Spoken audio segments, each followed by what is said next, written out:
Well, hello friends, welcome to another episode of Blossomed in Bourbon. My name is Mark and I'm the owner here at Creative Occasions and happy to welcome you to my workroom. A number of years ago, I did a program where all of the designs were based in things that you could find at the hardware store. And I think even in the episode for the kids' birthday party, I think we alluded to that because there were a couple of things in that were similar. So I thought we'd kind of revisit that, look at another example of how that could be done as something that is sustainable, something that doesn't involve foam. Obviously, this is going to be an event piece because we are going to have a small water source, but it's going to be a really cool, kind of interesting design. So the base for the design is fencing.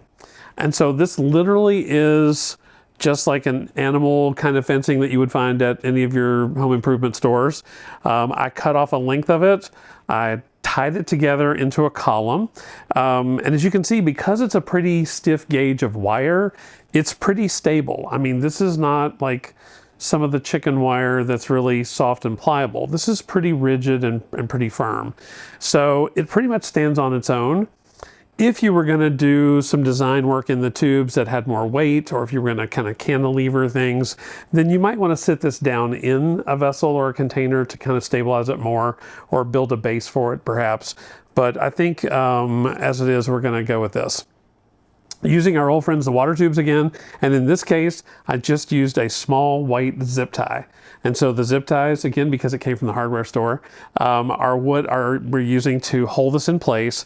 There's not kind of a rhyme or reason to where they are. I just kind of spaced them on there because I liked how that felt.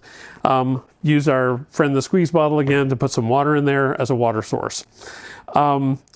Because it takes a fair amount of time, and I didn't want to do this on camera and take up your time with that, you can see that I have kind of thread some strands of solid green and variegated green lily grass kind of through the weave of the fencing.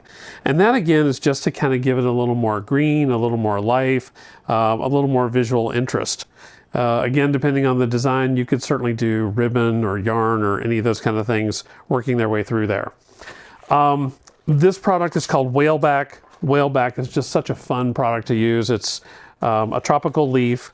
It obviously gets its name from those ribs that are in the leaf. And you've seen us use this before. You can snip it, pull on it, but don't pull all the way out to the end. We want to keep that intact. And then we're going to move up a little bit further and do the exact same thing again. Now, these cut ends are fresh cut, so they will actually respond to and live in water. So what we're going to do is we're going to put that in one of the water tubes. Going to come over here with maybe this one here, and then let's just poke this guy through this leaf and put him in that one. So we already have something that's really very kind of interesting looking. There's a lot of movement already to that just from that one leaf that we put into this. Now, because I want some balance, we're going to do another leaf on the back side. Same technique, just a little snip, pull the leaf forward, and another one that does the same thing. All of these techniques where you are changing up the way that a foliage or a leaf looks are called manipulation, as you might imagine. So we're manipulating the way that the leaf looks, the way that it acts, the way that it performs in an arrangement. All right, let's get a look at this and see what this is going to be here when this grows up. Okay. I'm going to do the same thing just to kind of keep this end in control. So we're going to put the end through the leaf and just tuck it down into the water tube. So now we have some activity going on in the back.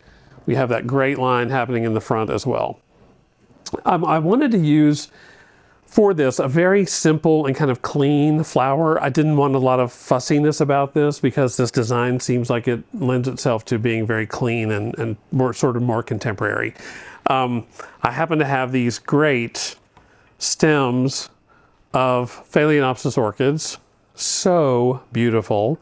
Honestly, you don't have to do anything with them at all, except just look at them. They're gorgeous. Because the water tubes are shorter, I'm going to segment these into sections So we're going to get several sections out of one stem, and these are just going to pop right in those water tubes. Now for this one, what I'm going to do is just kind of bend that bloom up a little bit so that it'll scooch down in the water tube. I don't know if you could see that or not, but that way it's a little more secure and the length is better too. We don't want to ignore the ones on the back, so I'm going to cut up another stem of these gorgeous orchids.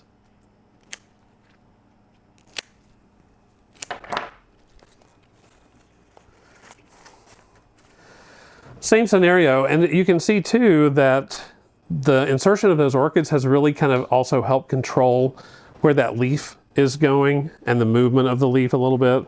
I am going to just kind of yank off this bloom because I know that I'm going to need that length on that stem here. I'm going to do the same thing here and pop this one up here. Okay. I'm kind of assuming that the back of this is going to be where the fencing is overlapped. So I'm going to, treat that as the back. And so this is going to be more the front of the design. I'd like to open that space up a little bit. Let's just, yeah, there we go. If I just slide that section of leaf over on the fencing, it'll hold in place and now creates this nice kind of beautiful opening that allows us to see into those orchids in there, which is just so cool. All right, let's do just, I don't know if we want any other flowers in this or not. What do you think? I'm kind of on the fence about that. This Veronica is super cool. It has a nice linear quality to it. So let's try a little bit of that in there and see what that looks like, okay? Again, we've talked about this before when we're doing water tubes. You don't have a lot of room for stems in there because of the size of the tube. So you have to kind of be careful about how much floral material you can get in there and kind of plan accordingly. Now I'm sitting here looking at this and thinking, for a party or an event, this would be super cool if we had just some sort of rod that went across, a branch, a stem, something that went across from one side to the other, and then you could actually hang votive candles down inside this. So why didn't I think of that before? That would have been really cool. Anyway, something else for you to try for sure.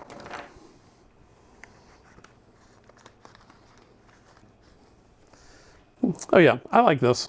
It's not too much. We're good. A couple more of those. So literally we have made what I think is a really interesting, beautiful arrangement with very little material. Something that's very high impact, something that would be great for a party or an event. And imagine all the possibilities. Think beyond orchids. You've got those beautiful peonies that would be in your yard. A single peony blossom in there with this green foliage would be just gorgeous.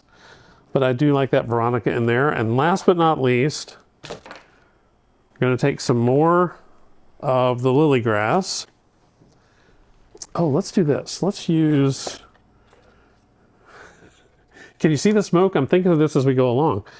I'm going to just take a little half a dash of the U-glue dashes, put it on the back of this leaf, peel off the backing, and then I'm going to pull it around and I'm going to stick it to the outside of the water tube.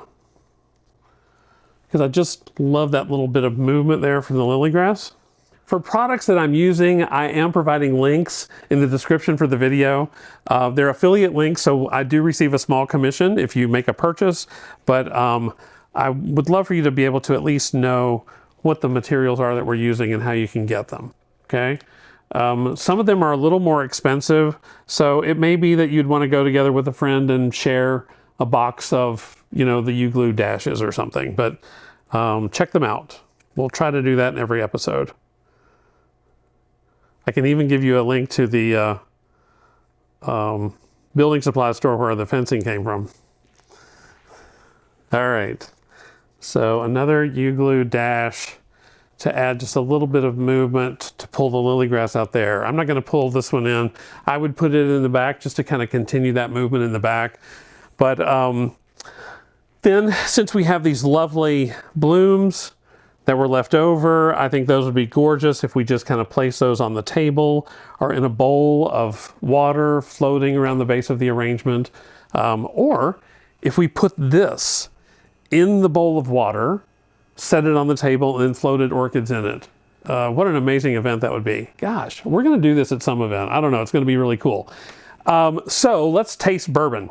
The bourbon for today's episode is I.W. Harper Cabernet Cask Reserve. I.W. Harper is actually a distillery in Louisville, Kentucky that was founded in the 1870s and actually was one of the few distilleries that survived Prohibition. I have not visited this distillery in Louisville, but this Cabernet finished bourbon is something that's fairly new in their product mix. This bourbon is actually aged for 4 years prior to the finishing in the Cabernet Sauvignon casks. The wine casks come from California and are then used to finish this bourbon. We've tried some port barrel finished bourbon products. We've tried, gosh, there's a gin that's also finished in a wine or a bourbon barrel. So it's something that's happening in the bourbon world right now to really kind of create different tastes and different textures with their products. This is lovely. I love this bottle. This bottle almost looks like a decanter to me. So of course, you know, the eye candy of being a designer, I was so focused on that. I was not able to find the mash bill on this, so I don't really know how sweet or sharp to expect this to be. Definitely you get some notes of vanilla, definitely a little apple.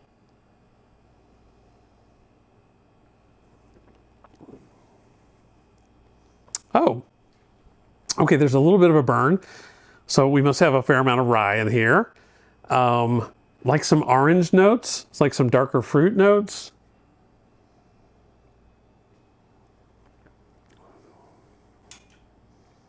Maybe that first sip was just the one that needed to wake up my mouth and let it know that alcohol was coming. A little bit of a spice note.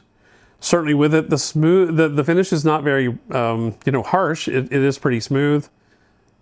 Definitely finishes at the back of my mouth, which happens with more rye based. This might be good in an old fashioned, might be a good one to try that way. Anyway, I.W. Harper Cabernet Cask Reserve.